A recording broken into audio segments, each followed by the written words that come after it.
Hello, I'm Crazy Over Daisy, and would you cook on a Nintendo DS?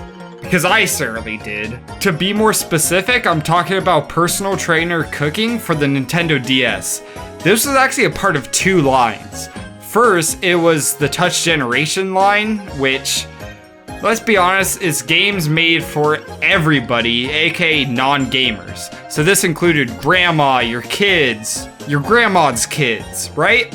And then it was a part of Personal Trainer, which is just a collection of DS games designed to improve your life in some way, whether teaching you how to cook or teach you how to walk or teaching you all these other various things.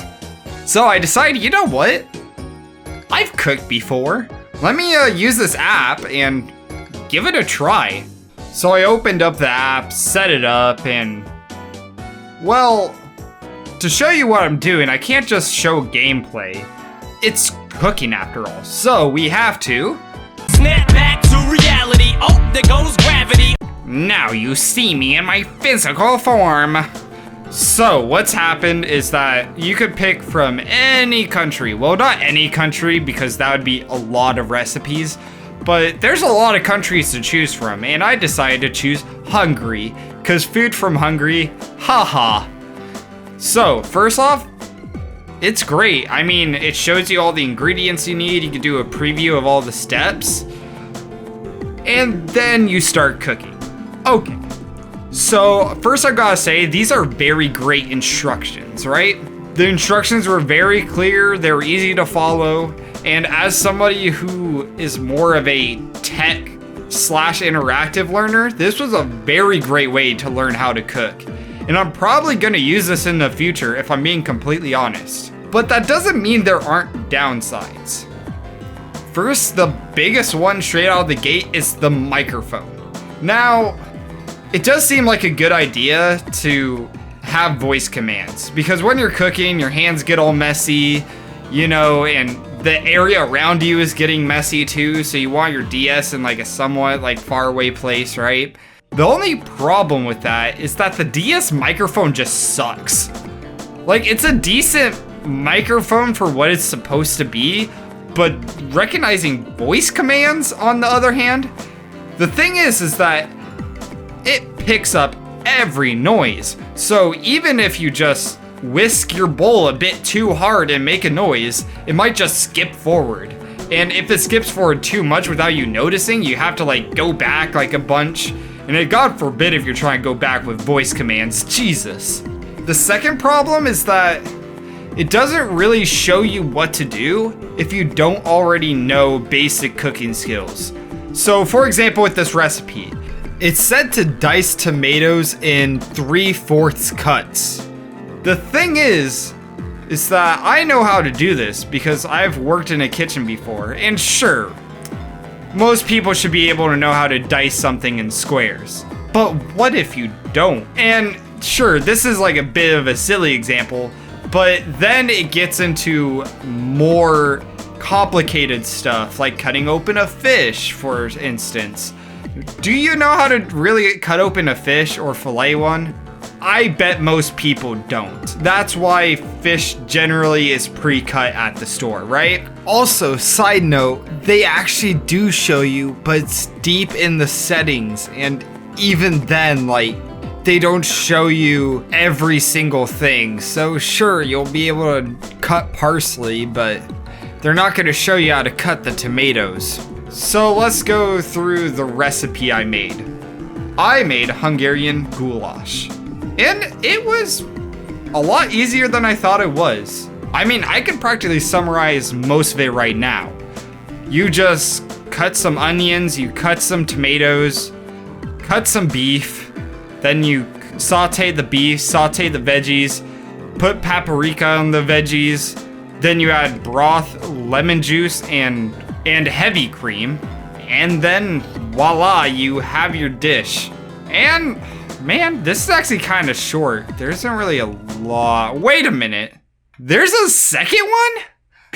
Yeah, I couldn't believe this, but there's actually a second Nintendo DS cookbook made by Nintendo. I would understand if it was like a third-party one, right? because, let's be honest, third-party cookbooks are going to exist on the Nintendo DS. It's the Nintendo fucking DS. But 2 published by Nintendo themselves. That's interesting. So first, the biggest difference, quite obvious, is the recipes themselves. Now, the first game focused on international cuisine all around the world. And when I said all around the world, I really mean it. We got dishes from Europe, Asia, North Africa, Hispanic countries, North America, Oceania even. Most cookbooks like this would exclude Oceania or exclude Africa, and a lot would even exclude North America. But Nintendo made sure there was a recipe for every continent. Now, some is a bit more represented than others, right? Asia has plenty of recipes, Europe has plenty of recipes, but like Africa has like their entire continent as a country, and same for Oceania. But do you really blame them? On the flip side, the sequel, as it's called America's Test Kitchen, focuses on a lot of American recipes that would be made in American kitchens. There isn't anything wrong with either or, but I kind of prefer the first one because you could find American recipes in most cookbooks, and sure, using the DS as like a guide is the selling point, but I think having like these international recipes really boosts your confidence as a cook and makes you try food that you quite frankly would have never tried. I would have never tried Hungarian food in my life. And now to like the minor differences. Mostly everything's the same, except now there's a system for multiple people. So first you make a family group, and then you make a character. All you really do is pick a PNG and then record a character line, kind of like mine. And it makes the try it system so much better, because now you can have like the one copy and then all your family able to use it. So if you want to try a recipe, you put it on the try, and if other people agree with it, they'll co-sign it. And then if your mom sees the entire family wants to make emergency chocolate cake, she has to according to law now. And guess what, baby? I made emergency chocolate cake. Because... what? Sergeant, get down! We need the cake! We need the motherfucking cake! And honestly, this recipe was also easy. As you can see in the footage though, I forgot to see if I had everything, and I kinda didn't have mixing bowls, like, at all.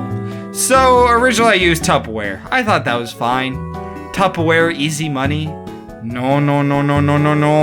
So, what ends up happening is that I need to mix both of the bowls together. So I just end up using the rice cooker. But honestly, good result either way. I was very satisfied with both dishes I made, so I would recommend this game for people who are interested in cooking, who might have the same learning style as me, the more hands-on instead of just reading a book telling you what to do. That's really all I have to say about this game. I hope you enjoyed this different kind of video where it's like I try something out and then kind of re-review it with you guys. And if you don't, also tell me, because I don't want to do some whack-ass shit nobody wants me to do.